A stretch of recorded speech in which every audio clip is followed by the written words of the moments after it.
COVID-19 के patients लायेंग फरकलबा मतुंगदा heart अमसुम lungs की problem Lakpa याई हौजिक मियामना कीनरिबा COVID-19 पैंडेमिक असिगी पेशेंट्स लायेंग बदगी फगलपगी साम यांगना वांगना लैरबसु पेशेंट्स लायेंग फरकलबा मतुंगदा मतम खरा लैरगा हार्ट अमसुम लंग्स की प्रॉब्लम लाकपा याई हैना मुंबई दे बेस तोबा एस सतर्जी कौबा हेल्थ के एक्सपर्ट अमना थजबा पीखरे हैना एजेंसी की पाउना फोंदोरखली पेशेंट खरा लायेंग फरकलबा मतुंगदा चयोल खरा कानरगा यामना नेमबा चांगदा अरुम लेहौहौबा अदुगा खरा अमना डायरियाना नाबा यावबगी रिपोर्ट लैरे लाइसत असिगी साथीरबा केसिंग शोर सनिंग ताना होनबा ngamdaba ऑक्सीजन लेवल वाटपा अमदी एक्यूट रेस्पिरेटरी प्रॉब्लम लैबा ngakhtani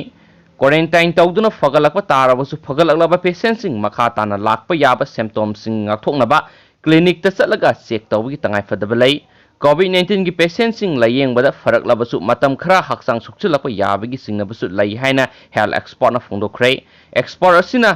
कमेंट पीरिबा वाफम सिंग नेशनल पेपर हिंदुस्तान टाइम्स की लाइफ हिंदुस्तान हैना कौबा हिंदी लोल फोंबा चेफोंग असिदसु हापखरे चेफोंग अदुदा COVID-19 लायेंबा फदुना लैरबा तोंगान तोंगान पेशेंट कुनगमंगा अमदी लंग्स ता सोकपगी सिम्पटम मानबा खुदम खरा फंगमंगम की हैबा वरोल अमसु यावी चेफोंग असिदा फोंगलिबा कमेंट असि जमा कौबा medical journal अमदा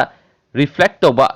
study report युमफम ओइबने COVID-19 की नेगेटिव ओइरबसु पेशेंट खुदिमक नाकोंगी लाइनादगी सक्सिनबा तंगाई फदबसु जर्नल अदुदा रिफ्लेक्ट तौवी हैनसु पाउसिना मखातारी